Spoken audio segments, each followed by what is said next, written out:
comme un artiste peintre réussit à bien peindre lorsqu'il est sur l'inspiration. Et on ne peut pas commander à un artiste de faire telle peinture pour que ce soit avec la touche de génie. Et Bernard, il a la touche de génie quand il y a l'inspiration. Et ça ne se commande pas, ça ne se programme pas. Alors, on le prend à froid comme ça dans son atelier de travail de peinture ou d'artiste.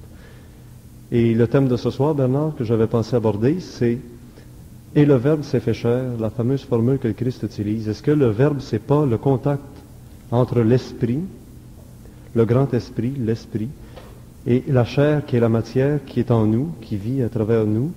Alors ce contact entre l'Esprit et la matière, c'est le Verbe. Je pense que tu es un spécialiste de l'utilisation du Verbe.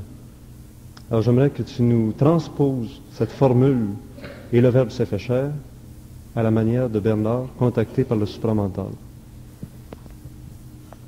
Bon, d'abord, occupez-vous pas de ma gueule parce que je suis très fatigué. Les gens entendent en arrière? Parle plus près. Plus près, comme ça? Bon. Alors, je viens de dire, occupez-vous pas de ma gueule parce que je suis très fatigué. Mais je suis de bonne humeur. Bon, le Verbe s'est fait chair. Le Verbe s'est fait chair, ça veut dire trois choses. D'abord, le Verbe, c'est ce que vous appelez les hommes Dieu. Deuxièmement, le Verbe, c'est ce que les hommes connaîtront comme étant l'organisation totale de l'intelligence dans le cosmos, ce qu'on appelle l'esprit de Dieu. C'est fait chair veut dire la pénétration de l'esprit dans la matière.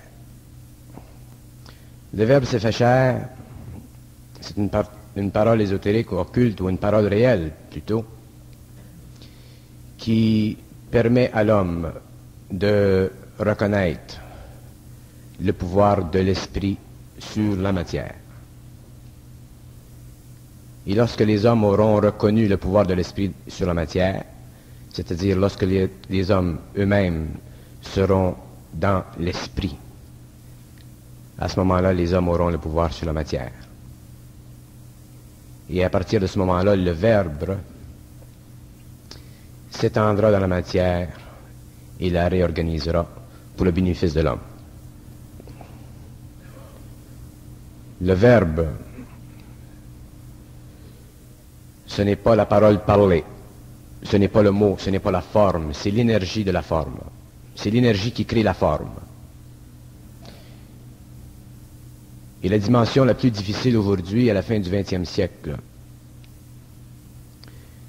dans l'expérience humaine, consiste à faire comprendre à l'homme que ce ne sont pas dans les mots que l'homme pourra découvrir la réalité, mais dans l'énergie qui forme les mots, que l'homme pourra commencer à nettoyer ce qui a créé une obstruction à la pénétration du Verbe dans la matière. C'est-à-dire, l'homme pourra commencer à comprendre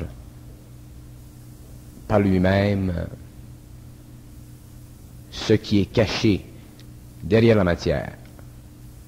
Il pourra se servir des formes pour véhiculer cette information-là sans être prisonnier de la forme, qui est le plus grand problème aujourd'hui de l'humanité, parce que les hommes n'ont pas encore compris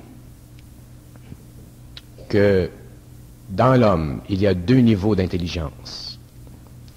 Il y a un niveau d'intelligence naturelle qui fait partie de son intelligence, de sa culture. Il y a un autre niveau d'intelligence qui n'est pas de l'homme, qui évolue avec l'homme, qui pénètre dans l'homme et qui éclaire l'intelligence de l'homme. Et cette intelligence-là, c'est l'intelligence du supramental. Quand l'homme sera dans le supramental, il connaîtra essentiellement ce que veut dire le Verbe, c'est-à-dire la manifestation instantanée dans le cosmos, sur tous les plans, de la réalité, de cette énergie qui prend son origine dans le divin, comme vous l'appelez, et qui se manifeste sur les plans inférieurs. Mais ça, le verbe s'effachère, tout le monde le sait, qu'est-ce que c'est, tout le monde le comprend. Tout le monde au moins peut l'intuiter. Ça prend pas un doctorat à l'Université de Montréal. Mais ce que les gens ne comprennent pas, c'est la nature même de ce verbe-là. Et la nature du verbe, elle est inscrite, elle est compréhensible, elle est saisissable dans l'esprit de chaque individu dès qu'il a commencé à mettre son intellect de côté et qu'il a commencé à absorber l'énergie de ce verbe-là pour donner à son intelligence, à son intellect, une faculté qui dépasse le rationnel, mais qui est aussi raisonnable que le rationnel peut l'être, aussi logique que le rationnel peut l'être, et qui a d'autres qualités, celles de connaître l'avenir, connaître les hommes, connaître soi-même, connaître les lois d'évolution, enfin connaître tout. L'esprit qui a formé la matière au départ, qui est dans des formes, me semble avoir été le mouvement de départ à toute chose. Par l'esprit a engendré la matière et les formes.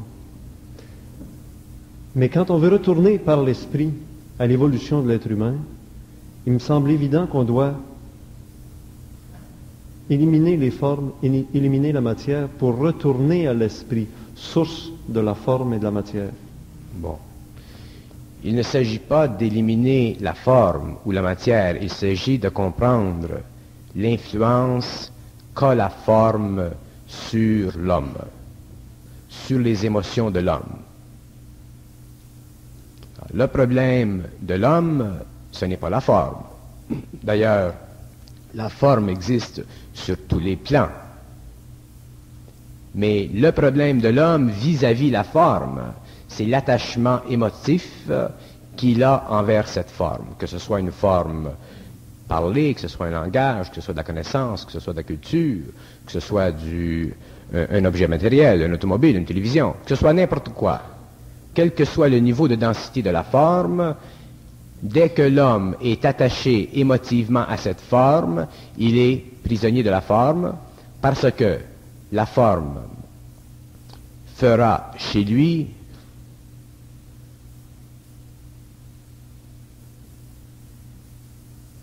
ça parle plus. Quand ça parle plus, on ne sait rien.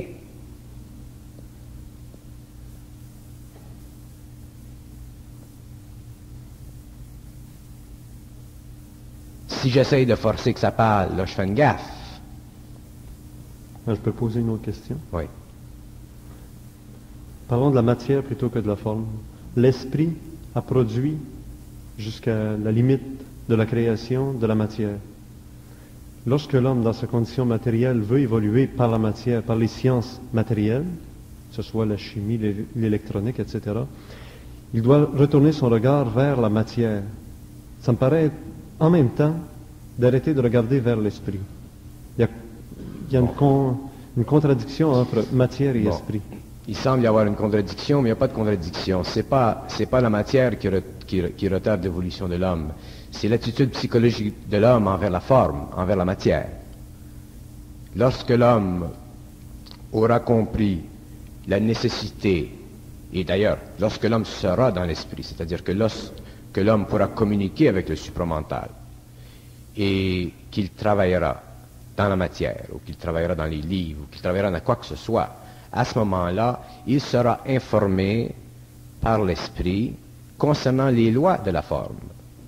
Alors, à ce moment-là, au lieu de faire de la recherche pénible, au lieu de faire de la recherche basée sur des études accumulatives qui souvent mènent à certaines erreurs fondamentales, à ce moment-là, l'homme pourra aller directement à la source de sa compréhension et établir des normes universelles pour la conquête de la connaissance de la matière.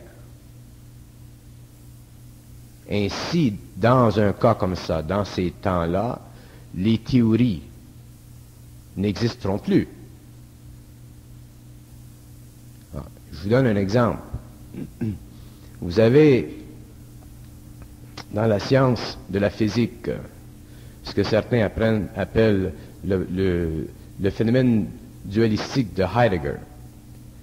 Alors, vous avez une compréhension concernant la vitesse, concernant le mouvement de la lumière, qui fait qu'on a tendance à croire que la lumière est corpusculaire dans un cas. Et on fait d'autres expériences, et ensuite on s'aperçoit que la lumière a une autre configuration de mouvement. Elle est ondulatoire.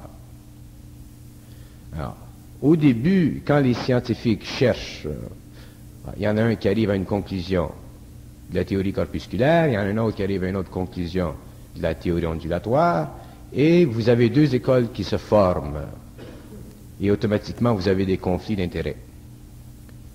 Si l'homme était conscient, ou lorsque l'homme sera conscient, lorsque l'homme sera supramental, et qu'il fera face à une dualité qui est purement temporaire, il verra que la lumière est corpusculaire dans certains cas, et qu'elle est ondulatoire dans d'autres cas, et qu'elle est d'autres choses dans d'autres cas. Et au lieu de former des écoles qui chercheront à diviser l'esprit de l'homme, et qui chercheront, à cause de l'ego des chercheurs, à établir une certaine... Ça arrête encore, je ne peux plus continuer. Continue. Bernard nous a déjà parlé que tout est issu que d'autres appellent l'îlot du paradis, l'île centrale, l'énergie de départ, que tout s'est manifesté en trois natures, la volonté, l'intelligence, l'imagination. L'amour, je devrais plutôt dire que l'imagination. Bernard nous a déjà expliqué que de cette énergie primordiale est issue toute la création. C'est un éloignement de cet îlot, c'est un éloignement de cette perfection originelle. Comment peut-il y avoir conciliation entre l'honnête homme d'aujourd'hui, puis je ne parle pas de l'honnête homme qui sera en contact avec le supramental, mais de l'honnête homme d'aujourd'hui qui veut évoluer et le concilier avec sa recherche matérielle et le concilier avec sa recherche spirituelle? Ça fait justement partie du problème de l'homme moderne. J'ai déjà dit qu'il y a trois niveaux d'évolution. L'homme a vécu une évolution matérielle qu'il a conquise jusqu'à un certain niveau, et ensuite il a chez un certain nombre d'hommes, il y a eu une évolution spirituelle qui a été très très poussée et qui a culminé éventuellement dans les écoles, dans les sectes, dans les centres ésotériques, occultes, tout ça. Bon. Et ce que je dis, c'est que ensuite, il y a une autre étape d'évolution, une troisième étape d'évolution où il doit y avoir une intégration des deux premières. L'évolution matérielle, la conquête de la science, l'application de la science, les relations entre la matière et l'homme pour les plaisirs de la vie matérielle, qui font partie de l'évolution originale, l'évolution première, l'évolution culturelle, l'évolution extérieure, si vous voulez. Cette évolution doit être intégrée à l'évolution spirituelle. Mais l'homme ne peut pas intégrer l'évolution spirituelle à l'évolution matérielle s'il n'est pas lui-même déjà dans la troisième étape de l'évolution. Parce que dans tous les mouvements, à tous les niveaux, même au niveau de la matière, il y a toujours trois forces. La dualité n'existe pas dans le fond. Les contradictions n'existent pas justement parce que la dualité n'existe pas. Les contradictions sont des manifestations primaires de l'incapacité de l'esprit humain d'entrer en contact avec une troisième force qui neutralise la contradiction. Alors, lorsque l'homme aura conquis la deuxième étape de son évolution, qui est l'évolution spirituelle, à ce moment-là, il sera automatiquement par le fait même dans le supramental, et le supramental qui est la troisième force, qui est le troisième point de référence pour l'ego humain, lui permettra de faire une synthèse parfaite entre la forme matérielle et la forme spirituelle. Mais aujourd'hui, ce qui se passe dans le monde, dans tous les pays du monde, surtout en Amérique, c'est que la conquête de la science a donné à l'homme des fruits, l'évolution de la pensée philosophique, occulte, ésotérique a donné à l'homme de très grands fruits, mais l'homme spirituel d'aujourd'hui fait la même erreur que l'homme matériel d'avant. C'est que l'homme spirituel d'aujourd'hui considère la fin de son évolution spirituelle, ou l'étage, ou l'étape de son évolution spirituelle, comme étant la fin de son évolution. Autant la science au 19e siècle a fait l'erreur de croire qu'elle pouvait par elle-même résoudre tous les problèmes de l'homme, autant aujourd'hui le mouvement spirituel mondial fait l'erreur de croire que l'homme, une fois qu'il est en recherche et en évolution spirituelle, est dans la fin de son mouvement vers l'infinité. Et ce n'est que le début. L'étape après l'évolution spirituelle, quelle que soit la forme de cette évolution spirituelle, je les respecte toutes parce qu'elles sont toutes bonnes, que ce soit au niveau de la chrétienté, que ce soit au niveau des religions, que ce soit au niveau de l'occultisme, de l'ésotérisme, que ce soit au niveau des philosophies religieuses. Toutes les formes d'évolution spirituelle sont des formes d'une autre essence, si vous voulez, que les formes de la science matérielle, mais elles doivent un jour arriver en confrontation avec un ultimatum. Et l'ultimatum de la science sera la découverte par la science d'autres limites, en dehors des limites qu'elle a déjà établies théoriquement. Et d'ailleurs, les scientifiques aujourd'hui commencent à s'en apercevoir, ceux qui travaillent dans la recherche pure, on on commence à questionner la validité de la théorie einsteinienne. Et dans le domaine de la spiritualité, c'est la même chose. La science spirituelle devra, au cours des années qui viennent, faire face à un ultimatum, et cet ultimatum ne sera réalisable qu'au niveau individuel. Et lorsque l'individu aura réalisé la fonction terminale de l'évolution spirituelle sur la planète Terre, de la même façon qu'il a réalisé la fonction terminale, mais temporaire, de l'évolution scientifique cartésienne, mécaniste, sur la planète Terre, à ce moment-là, l'homme développera des pouvoirs de compréhension qui sont au-delà de son intelligence rationnelle, au-delà de la logique, mais qui sont imperméables à toute la nature de l'évolution et des plans de l'évolution. Et à partir de ce point de référence nouveau, qui est un point de référence universel qui n'appartient à aucun homme, mais dont tous les hommes peuvent être directement liés, à ce moment-là, les hommes pourront faire une synthèse totale entre la science cartésienne mécaniste et la spiritualité, l'évolution spirituelle philosophique, pour en arriver à une conscience totale, à une conscience pure, dans laquelle l'individu, au niveau de son ego, est forcé de rechercher rien parce qu'il est dans le tout.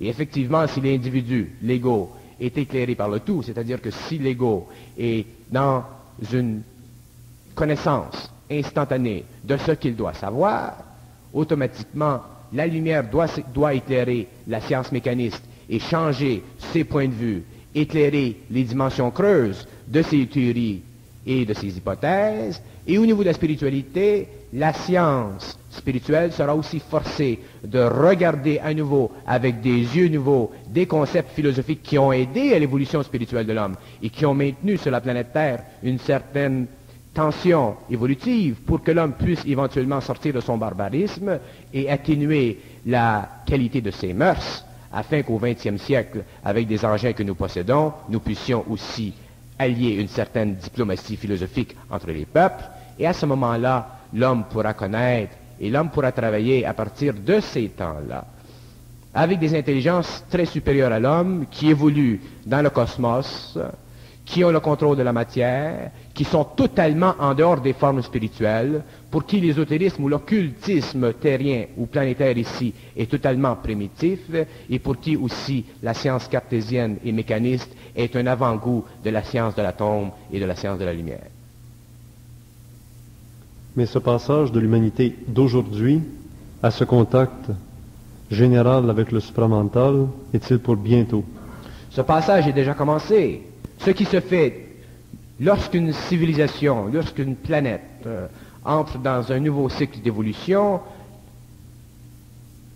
lorsque ce cycle commence, il est su il est entrepris, il est vécu par un certain nombre d'individus, mais la différence, c'est que dans ces moments de grands changements, ces perceptions nouvelles se font toujours à l'échelle de l'individu et jamais à l'échelle de la masse. Et tout ce qui se fait sur le plan cosmique, tout ce qui se manifeste en relation avec un plan universel concernant l'évolution d'une civilisation planétaire, visant à la destruction d'un aspect de cette civilisation pour la reconstruction de nouvelles formes, ce qui se fait en relation avec les forces cosmiques est toujours caché à l'homme, parce que l'homme souffre d'un mal qu'il n'a pas encore réussi à conquérir, et c'est l'abrutissement total de son émotionnel. L'effet total de son émotionnel sur son comportement psychologique, l'effet total de son émotionnel sur son comportement psychologique, philosophique et spirituel, l'effet total de son comportement psychologique en relation avec la dimension de la non-êtreté de son ego. Tant que l'homme est attaché à l'êtreté de son ego, et les philosophes se cassent la tête depuis des siècles à chercher justement à donner à l'homme un point de vue, un point de référence sur lequel il peut très bien asseoir son ego. Et à ce moment-là, les philosophes retardent l'évolution de l'homme parce qu'ils font croire à l'homme que être, c'est quelque chose d'autre qui est entrepris dans son développement justement par leur ego. Si vous êtes dans une maison, vous ne pouvez pas voir la maison de l'extérieur. Alors que vous fassiez tous les mouvements que vous vouliez à l'intérieur des murs, des plafonds et des planchers de cette maison, vous serez toujours prisonnier de cette maison, quelle que soit l'attitude ou la position géographique que vous preniez en relation avec cette maison. Et les philosophes ont été les premiers à créer la maison pour l'homme, et aujourd'hui, l'homme est prisonnier de la philosophie, soit cartésienne, mécaniste ou spirituelle. On sait que des intelligences extraplanétaires ont quand même atteint un haut développement d'ordre scientifique et matériel. Pourquoi n'y a-t-il pas une meilleure correspondance entre ces êtres en évolution, eux aussi, comme nous, avec nous qui sommes peut-être des petits frères ou des petits cousins, qui sommes en cheminement et qui auraient bien besoin de connaître certaines lois, si on veut, physiques ou chimiques ou autres? C'est normal que ces êtres aient atteint un niveau d'évolution aussi avancé, parce que ces êtres travaillent avec la force. Ces êtres ne sont pas dans l'illusion de l'ego. Ils ne sont pas leur évolution matérielle, leur évolution physiologique, leur évolution spirituelle a été extrêmement différente de la nôtre. Remarquez bien que lorsqu'on parle des êtres qui viennent d'autres planètes, il ne faut pas tomber aussi dans la diminution de l'humanité, parce que j'ai toujours soutenu que l'homme est extrêmement important dans l'évolution, et l'homme verra d'ailleurs éventuellement que sa position dans l'échelle cosmique est beaucoup plus vaste qu'il ne peut aujourd'hui se l'imaginer. Mais ces choses sont cachées à l'homme parce que l'homme est un orgueilleux et l'homme aussi aime beaucoup se croire important. Et comme l'homme aime se croire important, si on lui révèle des choses qui sont de grande importance, il commencera à faire du tricot avec la philosophie et commencera à développer des volets nouveaux pour entreprendre sur le plan matériel des allées et venues dans le cadre de son évolution possible, et on ne peut pas faire des mouvements d'aller et venue dans le cadre d'une évolution possible. Parce que les possibilités au niveau de l'évolution, elles sont connues, les si n'existent pas, le hasard n'existe pas, et si l'homme, parce qu'il manque d'informations, parce qu'il est forcé de se servir de sa logique et d'entreprendre tout le pèlerinage de son éducation personnelle en relation avec des données qui proviennent des autres, qui eux autres aussi sont forcés d'entreprendre le pèlerinage de leur évolution personnelle et de leur reconnaissance personnelle en relation avec les erreurs des autres, il est évident que sur le plan d'une évolution totale concernant la philosophie universelle de l'homme, ce n'est pas en pensant qu'on va arriver avec quelque chose. Et surtout, ce n'est pas en commençant à prendre et à vivre et à tricoter avec les opinions des autres. C'est pour ça que le plus grand bien que vivra l'humanité au cours des siècles qui viennent, c'est que chaque homme sera lui-même le juge de ce qu'il est, de ce qu'il sait et de ce qu'il peut. Et non les écoles, et non les philosophies, et non toutes ces petites terrières à mensonges. Quand je dis mensonges, je ne dis pas que ce sont des mensonges voulus. Ce sont des mensonges qui sont le résultat de l'impossibilité à l'homme, temporairement, de savoir. Alors, si on ne sait pas, on est automatiquement embarqué par une forme, et la forme elle-même fait partie du mensonge cosmique, même si elle est interprétée sur le plan planétaire comme une erreur philosophique ou une erreur théorique ou une divagation dans une hypothèse. Après l'école primaire, il y a l'école secondaire. Après l'école secondaire, il y a le cégep. Après le cégep, il y a l'université. Et après l'université, il y a la vie. Mais la vie ne semble pas nous avoir appris grand-chose, parce que tous les hommes qui vivent autour d'eux se développent une histoire, et l'histoire apprend que l'homme n'apprend rien de l'histoire. Mais que voulez-vous? Comment voulez-vous que les hommes apprennent quelque chose, si les hommes, pour savoir quelque chose, doivent se fier aux hommes? Exactement dans le thème de ma question. C'est un cercle vicieux. Pourquoi n'y aurait-il pas, après l'université et la vie dans laquelle les hommes tournent en rond, un cercle vicieux, une super université, une cosmique université qui accueillerait des gens de très haute qualité, neurones? À ce moment-là, vous parlez d'évolution sociale à un autre niveau. L'évolution sociale à un autre niveau de telles universités, de telles écoles, pas seulement au niveau universitaire, au niveau du primaire, du secondaire. Il y aura, dans l'autre cycle de notre civilisation, des universités, des professeurs, des médecins, des scientifiques, qui seront, et du savoir de ces hommes, les affaires de l'homme seront conduites d'une façon préférentielle. Mais en attendant, l'homme doit développer le muscle de son cerveau, doit développer son intelligence. Il est forcé d'aller à l'université, à l'école, au primaire, et c'est très bon. Alors, tout ce que l'homme fait, tout ce que la science a donné à l'homme, tout ce que la religion a donné à l'homme, c'est très bon. Ce que l'homme doit comprendre, c'est que ce n'est pas la fin. Et il y a seulement une façon à l'homme de savoir si réellement c'est la fin ou si c'est pas la fin, et de savoir quelles sont les conditions de cette continuité, quelles sont les conditions de cette évolution future. Parce que moi, je parle d'une certaine chose, mais si les gens commencent à croire ce que je dis, à ce moment-là, ils font la même erreur que les hommes ont toujours fait. C'est de croire les autres hommes. Alors,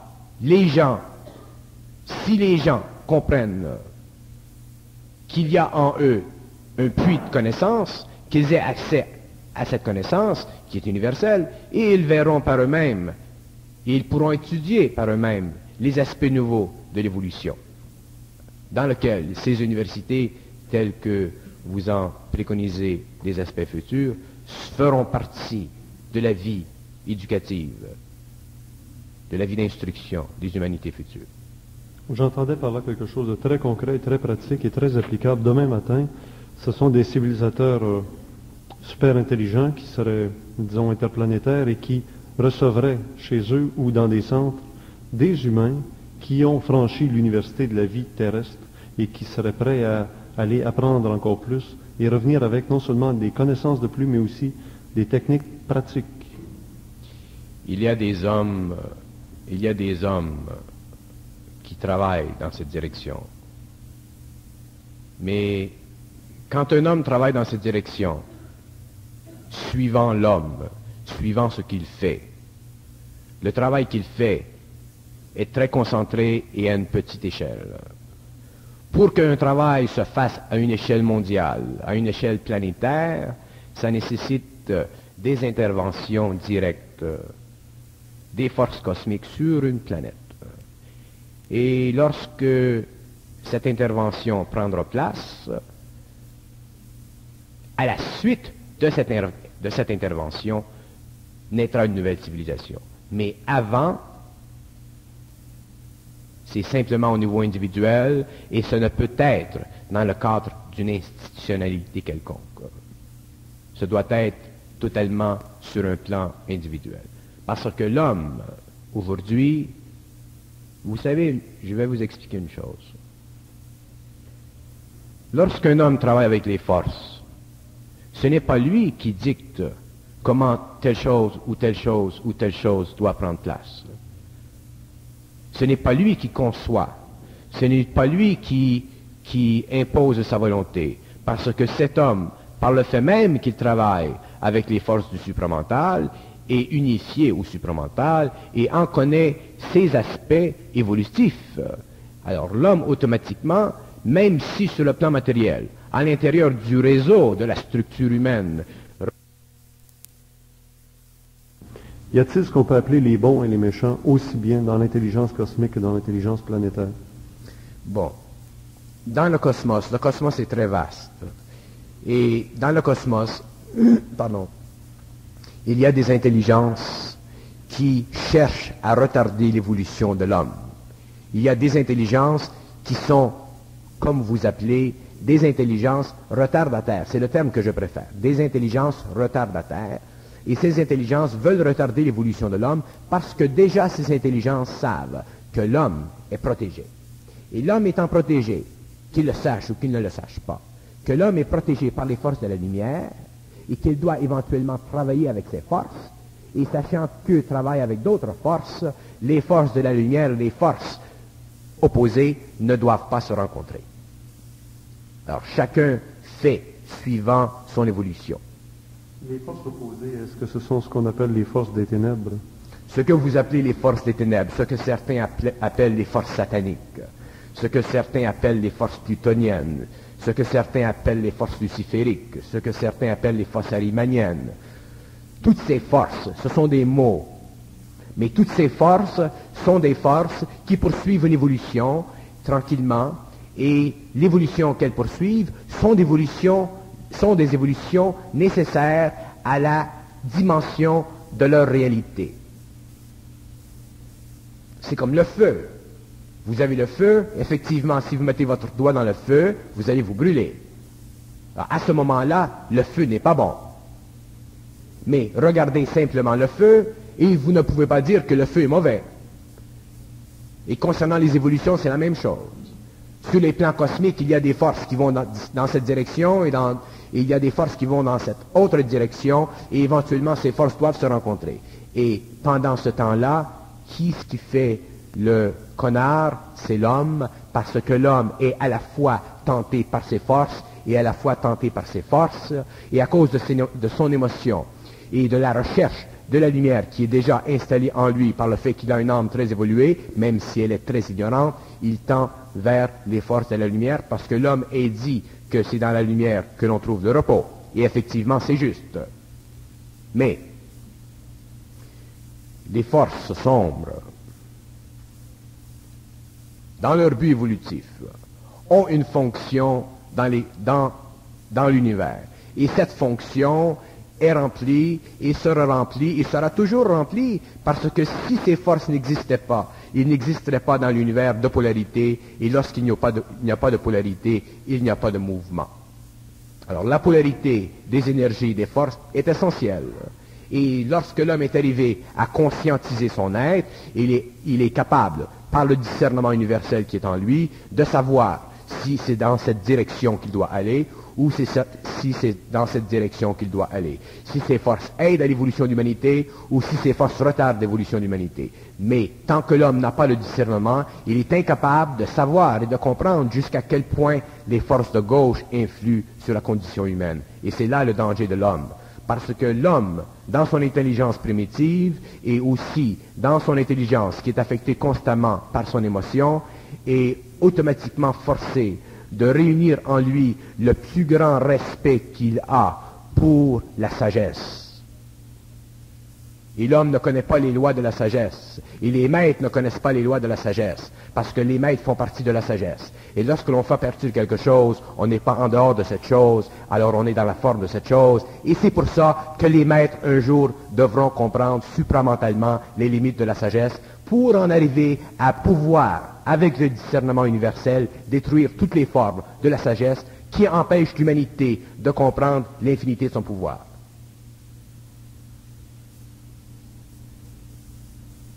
Mais les maîtres ont été les premiers à instruire l'homme, parce que les maîtres sont en grand nombre.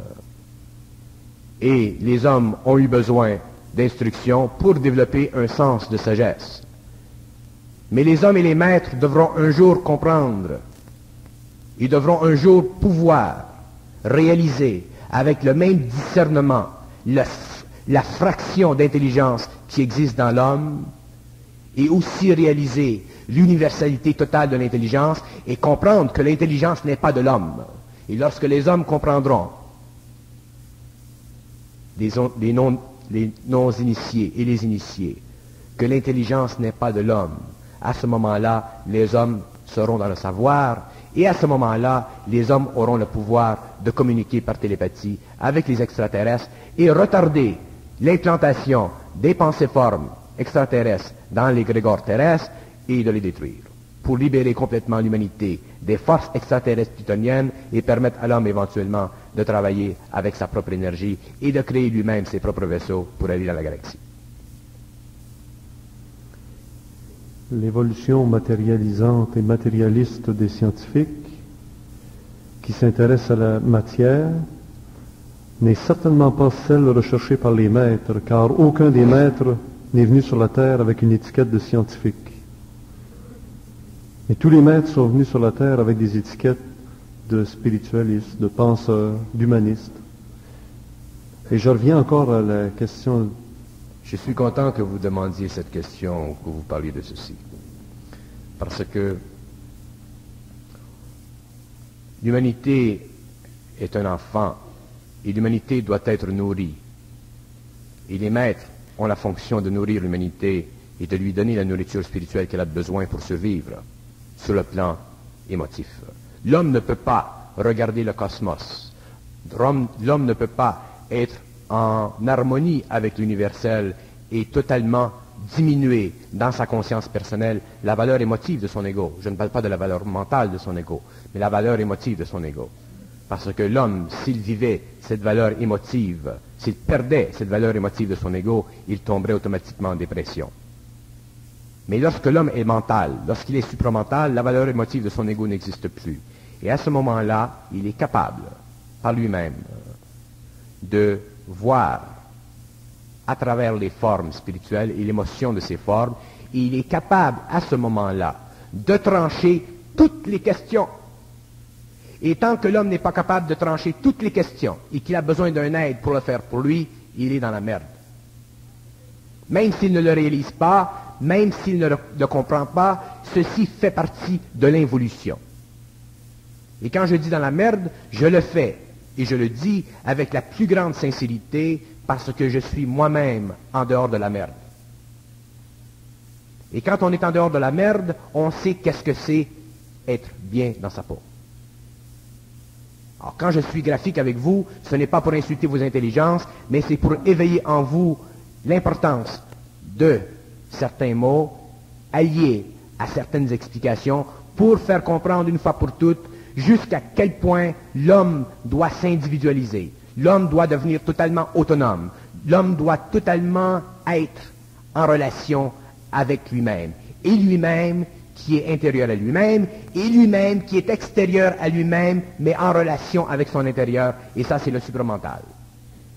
Et tant que l'homme n'aura pas atteint cet état d'esprit, parce que c'est un état d'esprit, il sera facilement déjouable. Il sera facilement amenable à être attiré, à être attisé par des formes spirituelles. Et quand je dis que les forces négatives, les forces retardataires se serviront même du Christ, se serviront des concepts comme de la Vierge, se serviront de tout ce qui est pour nous sacré, l'homme commencera à comprendre le grand problème de l'homme. Et je répète, les forces se serviront du plus sacré chez l'homme pour forcer l'homme à demeurer sous leur domination. Et un jour, je parlerai du sacré et j'expliquerai les limites du sacré. Et lorsque j'expliquerai les limites du sacré, l'homme commencera à comprendre pourquoi aujourd'hui il est dans l'ignorance. Si vous allez à l'école, Si vous êtes en 2e année, 3e année, et vous demandez à la professeure ou au professeur une explication, il va vous donner une explication à la hauteur de votre intelligence. La même situation est avec l'homme, avec l'humanité. L'humanité, on lui donne de l'information à la hauteur de son intelligence, et aussi en relation avec son état émotif. Et c'est seulement lorsque l'homme a vécu et a perçu le contact direct avec ses forces du supramental et qu'il a vécu le poids de la connaissance qu'il peut enfin se libérer de la recherche de la connaissance. Et à ce moment-là, il est en dehors de la forme, même de la forme du sacré, parce que le sacré, c'est une autre béquille pour l'homme, c'est une sacrée béquille.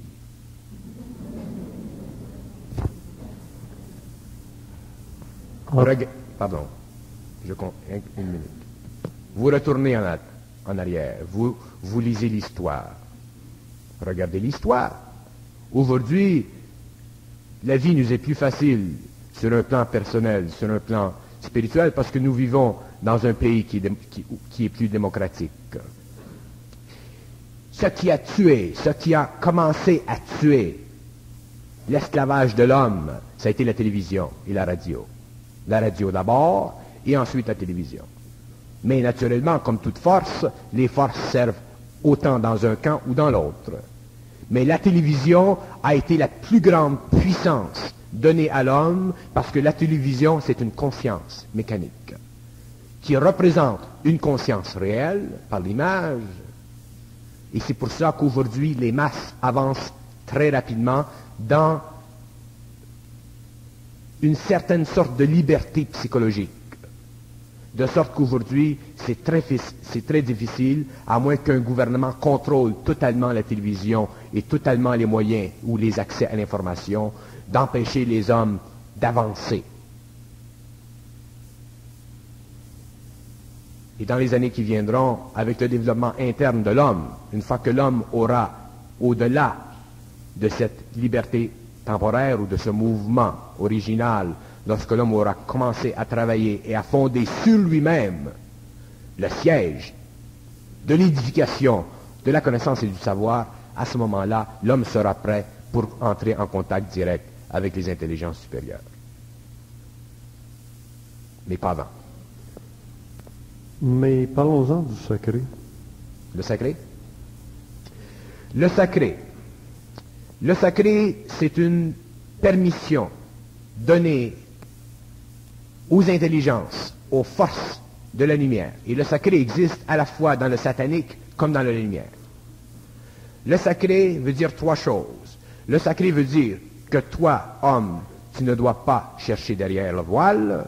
Le sacré veut dire que toi, homme, tu dois respecter ce qui t'est donné comme sacré, comme image, comme forme. Et le sacré veut dire que toi, homme, tu es voué au secret du sacré parce que tu n'en connais pas le secret. Autrement dit, tu en es l'esclave. Et la configuration du sacré, l'établissement psychologique, la formulation psychologique du sacré dans le monde occidental comme dans le monde oriental, s'est manifesté sous un terme qu'on appelle les mystères. Alors toi, homme, tu ne peux pas savoir telle chose parce que c'est un mystère. Ou moi, je ne le comprends pas parce que c'est un mystère. Tu dois l'accepter comme ainsi parce que c'est un mystère. Alors, l'homme, automatiquement, ne peut pas dépasser les limites psychologiques que lui impose le sacré, parce que le sacré a été justement établi pour l'homme pour faciliter son accès au spirituel, mais non pas pour lui donner la connaissance absolue du savoir. Alors, dans la formulation du sacré, dans l'établissement du sacré sur une planète, on crée au cours des siècles des formes qui deviennent de plus en plus puissantes. Et ces formes-là, on appelle ça des sièges religieux. Des religions. Alors, les religions sont les domaines du sacré. Elles sont la demeure du sacré. C'est dans la religion qu'on nourrit le sacré, qu'on le maintient en bonne forme, le sacré. Et au cours des siècles, les peuples, les civilisations évoluent dans une direction qui est directement en relation avec l'imposition du sacré sur une civilisation pour permettre à l'homme d'évoluer émotivement et spirituellement à petits pas. Alors l'homme évolue à petits pas. Et à un certain moment, lorsque l'homme, l'intelligence s'est manifestée, que la science a développé des techniques pour manifester sur un plan horizontal de son intelligence psychologique des formes qui lui permettent de comprendre ce qu'un hindou pense, ce qu'un sud-américain pense, ce qu'un prêtre là-bas pense, ce qu'un scientiste pense, à ce moment-là, l'homme avant, qui était prisonnier du sacré, commence à voir différents aspects de la connaissance énoncés par quelques libres penseurs qui se manifestent dans différents pays du monde ou qui ne sont pas nécessairement libres penseurs, mais qui sont à l'intérieur du sacré dans des positions différentes. L'hindou versus le catholique. Le Mahomédan versus le protestant. Alors l'homme voit par la télévision, qui horizontalise les factions psychologiques imposées à l'humanité pour son évolution dans différentes régions, et l'homme voit que l'hindou pense d'une façon, le chrétien pense de l'autre façon, le Mahomédan pense de l'autre façon, et le protestant d'une autre. Et l'homme, avec son intelligence qui est individuelle et qui lui est personnelle, regarde l'hindou, regarde le protestant, regarde l'autre, et commence à penser sur ça. Il commence à faire des analyses. Il commence à réaliser que lui, là-bas, il n'est pas bête, que lui non plus, que lui non plus, que lui non plus. Alors, il s'aperçoit, et éventuellement, il a les avions pour voyager un peu partout dans le monde. Et l'homme, à la fin du 20e siècle, il est prêt à commencer à regarder le sacré d'une autre façon.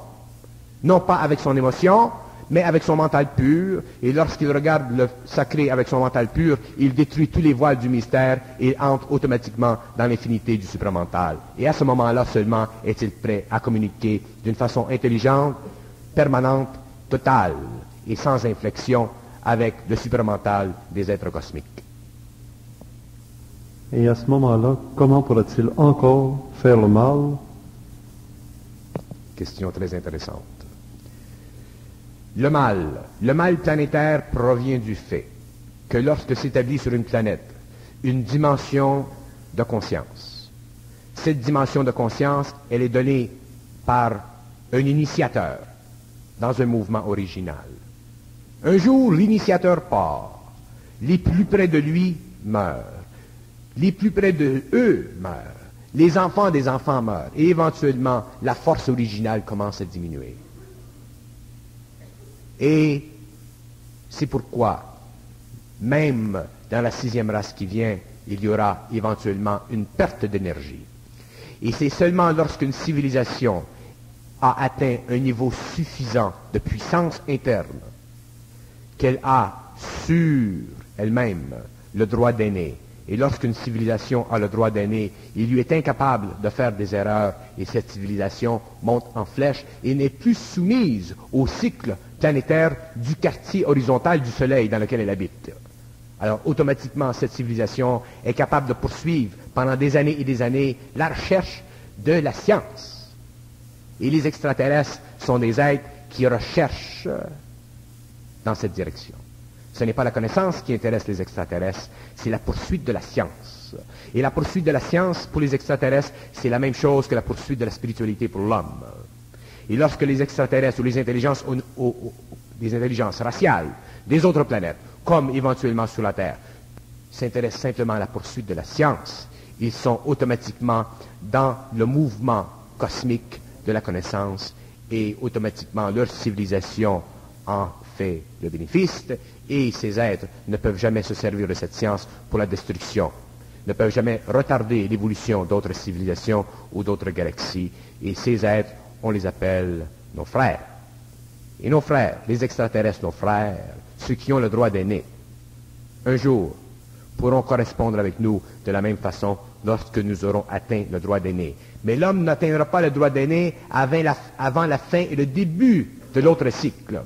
C'est-à-dire que le droit d'aîné de la civilisation humaine commencera d'ici à 2500 années. Et lorsque l'homme aura le droit d'aîné, à ce moment-là, l'homme sera libre de traverser l'antimatière et de se servir de l'antimatière et de créer des vaisseaux d'antimatière. Et ce n'est pas avant ce temps-là qu'il pourra le faire. Avant ça, il devra se servir d'autres formules pour voyager dans le cosmos.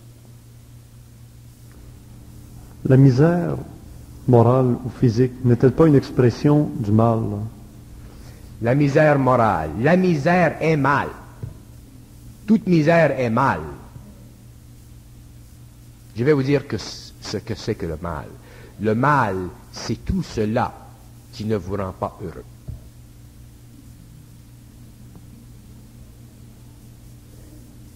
Dans les moindres détails au plus grand détail, ce qui vous enlève l'expérience d'être heureux, c'est mal.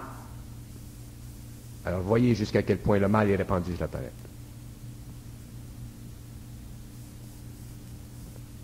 Mais être heureux, le bonheur, c'est très relatif.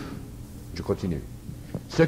Lorsque vous comprendrez, lorsque vous serez totalement en dehors du mal, vous ne pourrez plus être heureux. Vous serez bien. Alors, au mal, la conversion du mal dans une autre énergie crée le bonheur. Moins de mal, plus de bonheur. Pas de mal, destruction du bonheur, état permanent de silence. État permanent d'être-té. État permanent de non-changement. État permanent de mouvement. Jamais de haut, jamais de bas. Alors, dans le supramental, si vous demandez à un extraterrestre s'il est heureux, il va vous rire ou il ne comprendra rien. Parce que dans être heureux, il y a de l'émotion. Et le mal se sert de l'émotion pour entretenir sur le plan matériel les fleurs de sa réalité. Quand je dis, dès que l'homme pense, il souffre, pensez à avoir une job demain, vous n'êtes pas sûr si vous allez l'avoir, vous souffrez. Dès que l'homme pense, il souffre.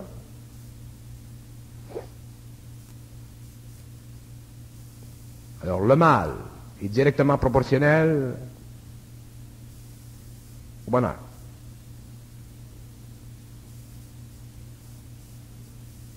Et lorsque l'homme est supramental, il n'est pas heureux. C'est inférieur à être heureux. Ça fait partie de la condition planétaire de l'homme. Il est bien dans sa peau.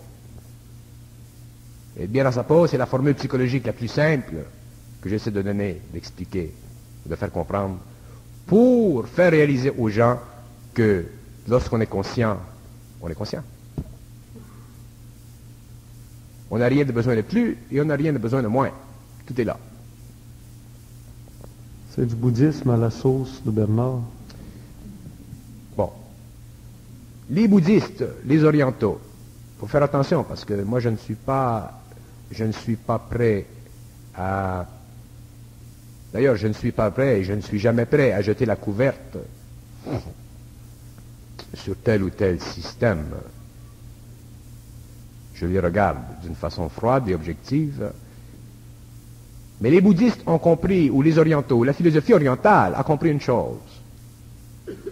Mais ce qu'elle a compris ne pouvait pas être compris dans le monde occidental, parce que dans le monde occidental, on avait besoin de General Motors. Et tu ne peux pas faire General Motors assis en mangeant des légumes toute ta vie. Autrement dit, dans le monde occidental, l'homme avait besoin d'une autre disponibilité de son esprit. Dans le monde oriental, l'homme avait besoin d'une autre disponibilité à son esprit. Mais aujourd'hui, l'Est et l'Ouest se rencontrent. Et aujourd'hui, General Motors devient plus bouddhiste et les bouddhistes deviennent plus General Motors. Regardez les maîtres, ils ne viennent pas à pied.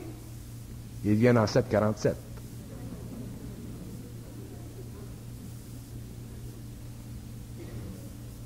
Alors, l'évolution de la civilisation sur notre planète est divisée en deux mouvements. Un mouvement vers l'Est et un mouvement vers l'Ouest. Alors, l'Est a servi parce qu'elle a maintenu pendant des siècles, d'ailleurs, c'est son grand avantage, sa grande réputation, c'est qu'elle a maintenu pendant des siècles l'œil ouvert sur les mouvements intérieurs de l'homme. Mais dans l'Ouest, les yeux ont été ouverts sur la matière. Il faut que quelqu'un fasse une chose et que l'autre fasse l'autre. Il y a deux courants dans l'humanité, il y a le matérialisme, il y a la spiritualité. Les peuples de l'Est ont été des spirituels par vertu de leur contrat, et les peuples de l'Ouest ont été matérialistes par vertu de leur contrat, et l'homme de l'avenir sera les deux.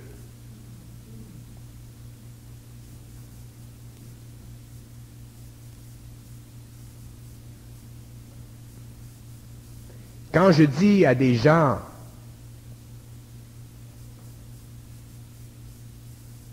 je sympathise avec les gens, je sympathise avec l'homme, je sympathise avec les individus qui essaient de comprendre. Et ce que je demande à l'homme, ce n'est pas de comprendre ce que je dis, parce que je sais que ce que je dis, il le comprendra petit à petit, au fur et à mesure que les mois et les années passent. Tout ce que je fais présentement, c'est d'établir un tableau, c'est de décrire ce qui va se passer. C'est pour ça que je demande aux gens qui me rencontrent en public de ne pas venir chercher dans cette rencontre de la connaissance, mais de venir simplement écouter peut-être un aspect qui est diamétralement opposé à ce que l'on a connu avant, et de prendre ça aisé. Si on vous explique que l'ego, que l'intelligence, que l'intellect de l'homme est une étape dans son évolution, et qu'il y a une autre étape, alors tout ce que nous faisons, c'est de vous expliquer les étapes qui viennent. Si vous partez en guerre contre nous, si vous partez en guerre contre les positions que nous essayons de vous expliquer, à ce moment-là, vous perdez de l'énergie pour rien. C'est pour ça d'ailleurs que je dis, la meilleure position pour vous, c'est de ne pas croire ce que l'on vous dit, mais simplement d'écouter. Si un jour vous comprenez ce que l'on vous dit, mais tant mieux, et si un jour vous ne comprenez pas, mais vous comprendrez plus tard. Sur le plan du supramental, le mouvement du supramental dans le monde est un mouvement qui est purement vibratoire. Ce n'est plus un mouvement psychologique. L'énergie, elle est manifestée vibratoirement et certaines personnes ont plus facilement accès à la réception de cette énergie que d'autres, suivant la formation psychique de leur intelligence ou de leur émotionnel. Alors, il s'agit simplement, en tant qu'individu, de rencontrer un individu qui a peut-être des vues différentes, comme je disais tout à l'heure, diamétralement opposées, mais qui peut-être valent la peine d'être écoutés.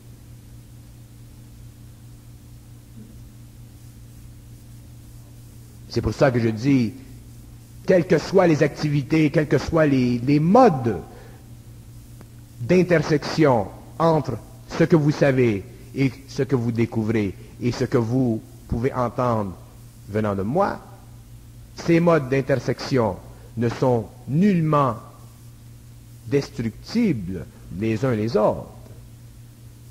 C'est pour ça que toutes les écoles, toutes les philosophies, toutes les religions, tout ce que l'homme fait pour avancer est bon.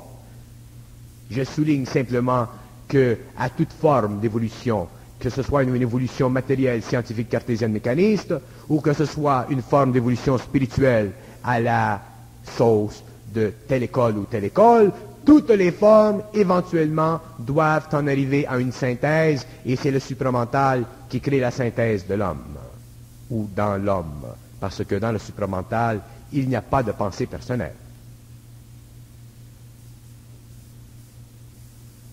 Et c'est ça que j'essaie dans les conférences de vous faire comprendre, saisir, tâter un peu. Et le Verbe s'est fait chair. Le Verbe s'est fait chair et le Verbe continue à fonctionner dans le cosmos. Il continue à fonctionner sur les planètes. Le Verbe, il est permanent. Et le fait que le Verbe s'est fait chair sur notre planète a créé une chose, qu'aujourd'hui, nous ne pourrions pas bénéficier s'il ne s'était pas fait chair, c'est que le Verbe, en s'incarnant sur le plan matériel, a ouvert les circuits de communication entre l'homme et les intelligences supérieures. Le plus grand bénéfice, la plus grande réalité, la plus grande relation entre le Verbe et l'homme sera vécu dans l'avenir parce que l'homme aura redécouvert l'autre porte de son expérience, et cette porte, c'est la communication avec les plans invisibles, matérialisants ou non matérialisants. Mais la condition sine qua non, la condition totale, la condition absolue de cette communication, de cette réintégration de l'homme moderne dans les circuits universels télépathiques est la réalisation par l'individu que ce n'est pas lui qui pense. Et tant que l'ego se refuse de comprendre ou de saisir ou d'admettre qu'il y a derrière lui un penseur, l'ego est incapable de pénétrer derrière les voiles des mystères et est incapable non plus de réaliser le savoir. Il sera prisonnier de la connaissance. La connaissance emprisonne, mais le savoir libère. Et la connaissance et le savoir n'est pas la même chose. La connaissance est l'expression du savoir. Le savoir est totalement en dehors de la connaissance. La connaissance fait partie du savoir. Le savoir est une fonction totale, intégrale, instantanée du savoir cosmique manifesté dans l'homme. Le savoir, c'est un mouvement d'énergie. La connaissance est une organisation psychologique, mathématique, spirituelle du savoir. Le savoir est impersonnel, prépersonnel. Le savoir n'appartient pas à l'homme. La connaissance lui fait plaisir.